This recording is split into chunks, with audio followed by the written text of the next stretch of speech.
Sentence यानी वाक्य। तो सेंटेंस क्या है कि generally we use word in groups, यानी वर्ड्स को हम ग्रुप में पढ़ते हैं। तो a group of word which make a complete sense, और एक कंप्लीट जो है वो सेंस बताता है, इज कॉल्ड द सेंटेंस, उसको हम सेंटेंस कहते हैं। अब सेंटेंस कितने प्रकार के हैं, पैटर्न उसका क्या क्या है, तो दो तरीके से, एक तो हिंदी में और एक अंग्रेज़ी में। तो हिंदी में किस तरीके से जो वाक्य रचना है, वो सबसे पहले हिंदी में आता है सब्जेक्ट, उसके बाद आता है ऑब्जेक्ट, और फिर आती है वर्ब यानी क्रिया। यानी सबसे पहले कर्ता, फिर कर्म और फिर क्रिया। जैसे एग्जाम्पल है कि झंकार खाना खा रहा है, ये इस तरीके से है। और इंग्लिश पैटर्न में आते हैं, तो इंग्लिश पैटर्न में सबसे पहले आता है सब्जेक्ट, फिर वर्ब और फिर ऑब्जेक्ट, यानी जो ऑब्जेक्ट है वो लास्ट में आता है। तो एग्जाम्पल क्या है, झंकार इज़ ईटिंग फूड। नेक्स्ट देखते हैं आगे कि जो सब्जेक्ट क्या होता है। तो the subject answer the question कि हु, किसने किया किसी भी काम को। तो हिंदी के वाक्य में क्रिया के साथ कौन या किसने का उत्तर बताने वाले शब्द कर्ता कहलाते हैं। तो वर्ब टेल समथिंग अबाउट।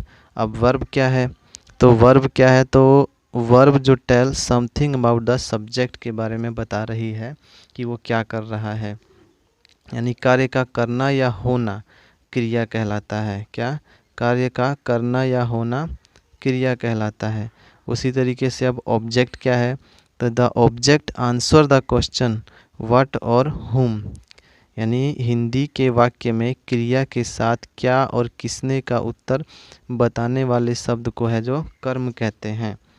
अब पार्ट ऑफ सेंटेंसेस कितने हैं, सेंटेंस के दो पार्ट हैं। पहला होता है सब्जेक्ट और दूसरा प्रेडिकेट। तो each sentence has a subject और टू स्पीक अबाउट एंड से, और predicate something about the subject. यानी एक तो होता है सब्जेक्ट जिसके बारे में बताया जा रहा है, और प्रेडिकेट किस सब्जेक्ट के बारे में कुछ बताया जा रहा है, तो वो प्रेडिकेट हो गया। तो दो प्रकार से हैं, सब्जेक्ट हो गया a person and things about which something is called is said is known as subject. यानी वाक्य का वह भाग जिसमें किसी व्यक्ति या वस्तु की जानकारी हो, कर्ता कहलाता है। नंबर 2 है प्रेडिकेट। तो something which is said about the subject is called predicate. वाक्य का वह भाग जो कर्ता के बारे में कुछ कहे उसे विधेय कहलाता है वो। अब जैसे एग्जाम्पल है कि झंकार, ये हो गया सब्जेक्ट, और eating food, eating the food, ये हो गया प्रेडिकेट। तो जनरली ये हो गया हमारा सब्जेक्ट, तो झंकार हो गया, और प्रेडिकेट हमारा जो बाकी बच गया वो ईटिंग द फूड। नेक्स्ट देखते हैं कि जनरली सेंटेंसेस आर 5 टाइप्स, 5 प्रकार के होते हैं। तो पहला क्या है, असर्टिव सेंटेंस, दूसरा इंटेरोगेटिव सेंटेंस, तीसरा इम्पेरेटिव सेंटेंस, चौथा ऑप्टेटिव, और पांचवा एक्सक्लेमेटरी। अब चलिए इनके बारे में पढ़ते हैं कि ये क्या क्या है। नेक्स्ट पहला शुरुआत करते हैं, चलिए स्टार्ट करते हैं। असर्टिव सेंटेंस यानी निश्चयवाचक वाचक जो वाक्य हैं। तो इसका डेफिनेशन क्या है कि a sentence that make a statement और declaration is called assertive sentence. यानी हिंदी देखा जाए तो वे वाक्य है जिसमें साधारण रूप से कोई बात या कथन कहा जाए उसे साधारण या निश्चयात्मक वाक्य कहते हैं। अब असर्टिव सेंटेंस भी जो हमारे 2 टाइप्स के होते हैं, कौन कौन से, तो पहला एक तो है हमारा अफर्मेटिव यानी सकारात्मक, और दूसरा है नकारात्मक।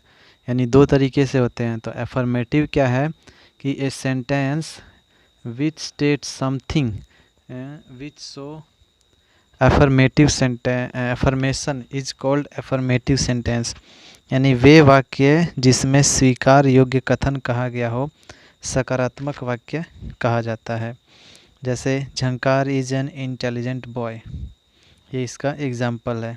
उसी तरीके से अब देखते हैं नेगेटिव सेंटेंस में यानी नकारात्मक में। तो नकारात्मक क्या है कि a sentence which state something which so denial is called negative sentence, यानी वे वाक्य जिसमें नकारात्मक शब्दों का प्रयोग होता है नकारात्मक वाक्य कहलाते हैं। जैसे किसी भी चीज़ में ना का हो, जैसे सुनील एक होशियार लड़का नहीं है, या राम घर नहीं जा रहा है, यानी एग्जाम्पल के तौर पर कुछ भी ले सकते हैं। जिसमें नहीं आए वो है क्या, हमारे निगेटिव सेंटेंस यानी नकारात्मक वाक्य हैं। चलिए देखते हैं अब नेक्स्ट 2 नंबर पे आते हैं।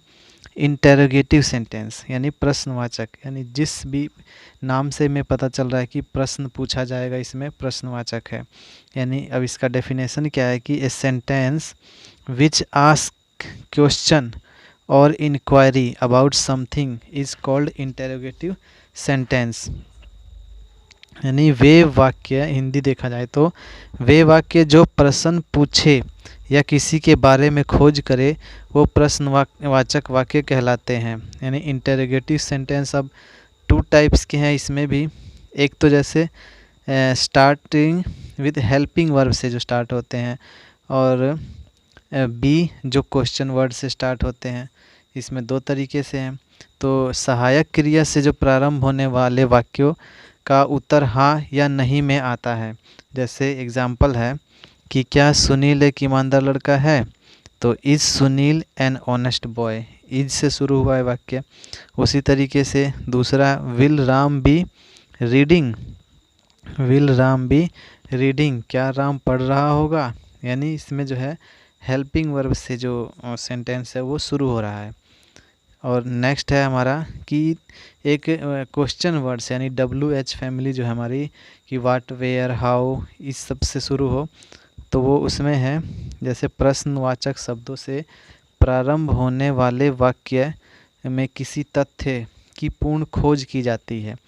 तो जैसे एग्जाम्पल है कि तुम्हारा प्रधानाध्यापक कौन है, इसमें हु आया कि हु इज़ योर हेडमास्टर। तुम्हारा नाम क्या है, तो व्हाट इज़ योर नेम, इसमें व्हाट आया। यानी WH से जो हमारा क्या है WH फैमिली है, WH उससे शुरू होता है ये। अब नेक्स्ट देखते हैं नंबर 3 पे आते हैं हमारा इम्पेरेटिव सेंटेंस। तीसरा नंबर क्या है, इम्पेरेटिव यानी आज्ञा सूचक वाक्य, यानी जिसमें क्या आज्ञा दी जाए। तो a sentence which show order, advice, suggestion, prohibition and request is called imperative sentence. यानी वाक्य जिसमें आज्ञा, सलाह, सूचक, सुझाव, प्रार्थना आदि हो, आज्ञावाचक वाक्य कहलाते हैं, यानी आज्ञा सूचक। अब एग्जाम्पल क्या है कि कम हेयर, इधर आइए, ये ऑर्डर हो गया हमारा। कृपया दरवाज़ा बंद कीजिए, यानी प्लीज शट द डोर, ये रिक्वेस्ट कर रहे हैं हम। फिर है धूम्रपान मत कीजिए, डोंट स्मोक, यानी प्रोहिबिशन है, सलाह दे रहे हैं कि धूम्रपान मत कीजिए। यानी इस तरीके के जो वाक्य होते हैं वो हमारे क्या होते हैं, इम्पेरेटिव यानी आज्ञा सूचक वाक्य होते हैं। नेक्स्ट सेंटेंस देखते हैं हम, ऑप्टेटिव सेंटेंस यानी कामना सूचक, इच्छावाचक कामना सूचक ऑप्टेटिव होता है। तो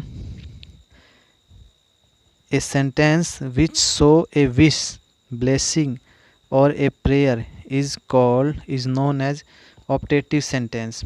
अब जैसे ऐसे वाक्य जो इच्छा, प्रार्थना, शुभकामना आदि को दर्शाते हों कामना सूचक वाक्य कहलाते हैं।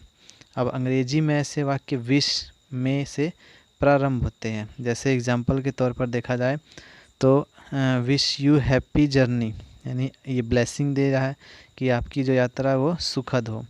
फिर है आपका दूसरा एग्जाम्पल है कि wish him best of luck, यहाँ भी ब्लेसिंग दी जा रही है कि आपको जो है भाग्योदय हो। उसी तरीके से मे वाले सेंटेंस है, तो मे यू लिव लॉन्ग, यानी इसमें विश की जा रही है कि जो भगवान आपकी आयु है लंबी हो दे। इसी तरीके से मे गॉड हेल्प यू, यानी प्रेयर की जा रही है। यानी इस तरीके के जो भी वाक्य होंगे वो हमारे क्या होंगे, ऑप्टेटिव सेंटेंस जो होंगे हमारे इस तरीके से होंगे। और इनके जो लास्ट में है ऑप्टेटिव में, सॉरी ये नहीं लगाते हैं, ये विश में आदि में लगाते हैं। तो ये है हमारा क्या, अगर मे वाले से जो भी शुरू हो, मे से प्रारंभ होने वाले जो भी कामना सूचक वाक्य हैं के अंत में विस्मयादि चिन्ह लगाते हैं। क्या लगाते हैं? विस्मयादि एक्सक्लेमेटरी साइन लगाते हैं इस तरीके का। अब नेक्स्ट पढ़ते हैं हम एक्सक्लेमेटरी सेंटेंस क्या होता है। यानी ए सेंटेंस यानी विस्मयादि वाक्य, विस्मयादि बोधक वाक्य जो है एक्सक्लेमेटरी सेंटेंस, डेफिनेशन क्या है कि a sentence which show mental passion thoughts sudden feeling of kind is known as exclamatory sentence. यानी वाक्य जो अचानक आए हुए विचारों या मानसिक भावनाओं को प्रकट करे विस्मयादि बोधक वाक्य कहलाते हैं। अब विस्मयादि बोधक वाक्यों को जो है अंत में जो क्या लगाते हैं हम सेंटेंस के, इस तरीके का निशान लगा दिया जाता है।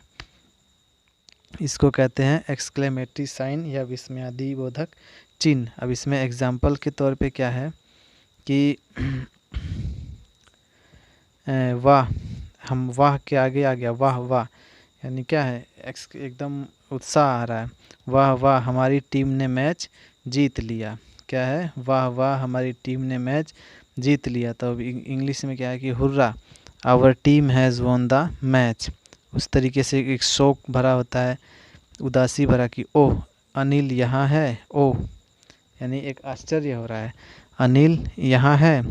और ये है उफ, उड़ीसा में कई लोग मरे, यहाँ अफसोस हो रहा है। उफ उड़ीसा में कई लोग मरे, यानी alas many people died in Orissa. यानी इस तरीके के जो वाक्य हैं वाह ओ हुर्रा, इस तरीके के जो वाक्य होंगे हमारे एक्सक्लेमेटरी यानी विस्मयादि बोधक जो होंगे वाक्य होंगे। यहाँ तक हमने सेंटेंस के बारे में पढ़ा है, ये कितने प्रकार के होते हैं, उसकी डेफिनेशन क्या है, और उनके पार्ट्स के भी जो हमने बारे में पढ़ा। इसी तरीके की और भी वीडियो हम लेके आएंगे आपके लिए, तो हमारे चैनल को सब्सक्राइब करिए, अच्छे लगे तो लाइक करिए। Thank you.